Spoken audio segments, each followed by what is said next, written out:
Good day, everyone. We are New Series. My name is Pinky Maytada. I'm Meridoy S. Nahumos. And I'm Archie Velasco.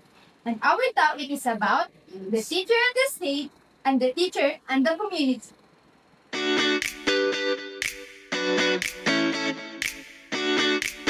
The teacher and the state, and the teacher and the community. The teacher and the state. Teachers are vital partners of the state in building the nation. They must be loyal to the republic, promote morality, and shape future citizens through education and values formation. Teachers are considered as partners of the state in forming responsible and patriotic citizens. They play a key role in promoting values, morality, and national development. Teachers are key partners of the government in nation building. They help form responsible and patriotic citizens by promoting values, morality, and civic responsibility. As public servants, teachers must be obey the law, support national programs like Brigada Eskwela, remain politically neutral, and always put the public interest first. Their roles goes beyond teaching. They are models of good citizens and national pride. We have ethical elements of the teacher and the state. Promoting citizens and nationalism, obeying the law, supporting national programs, practicing political neutrality, and prioritizing public interests. Promoting citizenship and nationalism. Teachers are expected to develop students' love for the country and respect for national symbols. They must teach learners about their duties as citizens and the importance of patriotism. Teacher helps students develop love for the country by teaching respect for national symbols, duties as citizens, and the value of patriotism. Obedience to the law. As public servants, teachers must obey the laws of the land and respect legal authorities. They should model good behavior and discipline to encourage students to follow the rules. By obeying the law, as role models, teachers must follow the law and show respect for authorities to guide the students in becoming disciplined and law-abiding citizens. Supporting for national programs. Teachers are encouraged to take part in national efforts such as Brigada Eskwela, environmental programs, and peace education.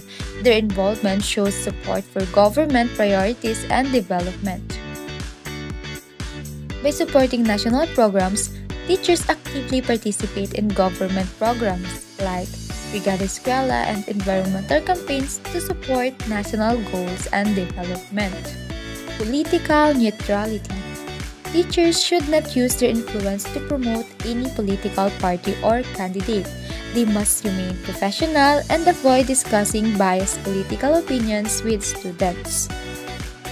By practicing political neutrality, teachers must remain neutral in politics, avoiding biased opinions or campaigning, to maintain professionalism and fairness in the classroom.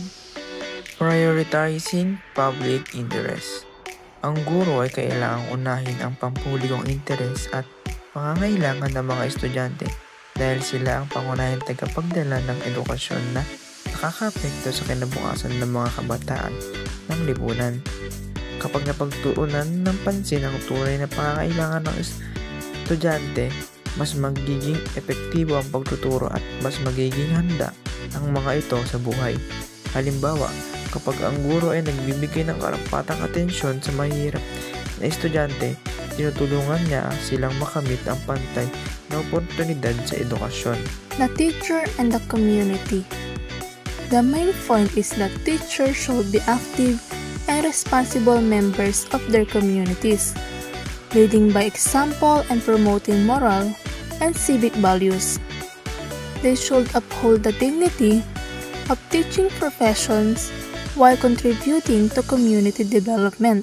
And here are the ethical components: community involvement, constructive community criticism, participation in civic affairs, avoiding unauthorized solicitation, and serving as role models. First is the community involvement. The teachers should actively participate in community movements for moral, social, educational, economic, and civic betterment. They must use their influence to help build stronger and more responsible communities. There are also illustration of teachers teaching in the classroom. The second one is the constructive community criticism.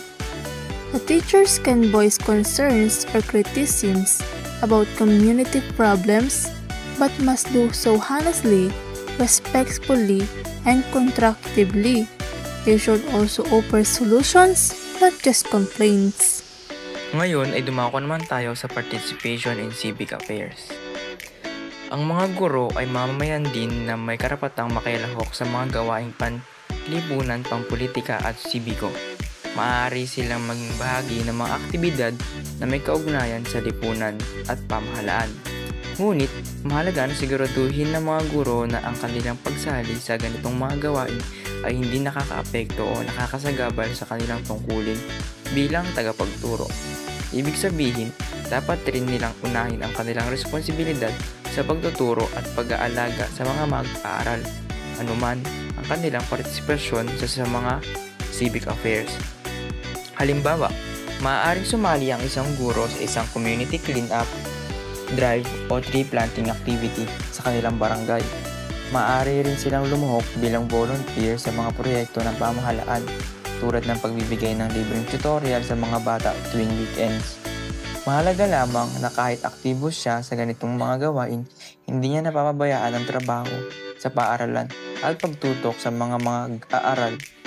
Sa ganitong paraan, nagagampanan niya ang kanyang tungkulin bilang guro at mamamayan ng sabay nang hindi nagkakaroon ng pag-abala sa isa't isa.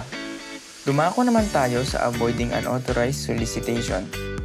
Ang ibig sabihin nito ay hindi pinapayagan ng mga guro na tumanggap o humingi ng donasyon, regalo, pera o anumang kontribusyon mula sa mga estudyante, magulang o sa publiko nang walang pahintulot mula sa tamang opisyal ng paaralan. Layunin nitong maiwasan ang anumang maling gawain tulad ng pangingikil o ang sitwasyong maaabuso o mapagsamantalahan ang sinuman. Halimbawa, may isang magulang na gustong magbigay ng donasyon para sa classroom ng kanilang anak tulad ng mga bagong libro o kagamitan. Hindi maaaring tanggapin agad ng guro ang donasyong iyon.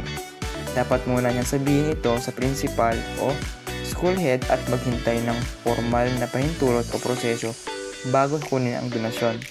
Sa ganitong patakaran, napaprotektahan ang guro mula sa pagsangkot sa hindi magandang gawain at napapanatili ang integridad ng edukasyon.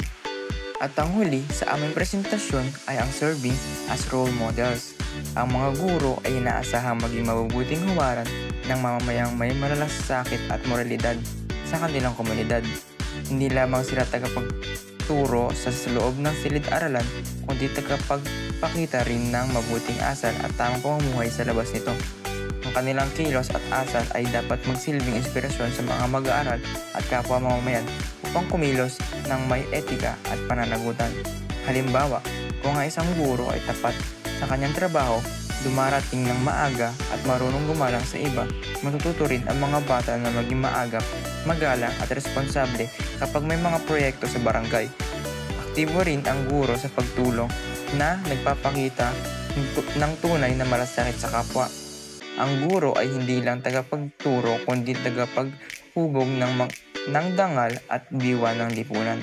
Ang kanyang pagiging huwara ay nagsisimula sa simpleng gawain at humahantong sa malaking epekto sa kinabukasan ng kabataan at ng buong bayan.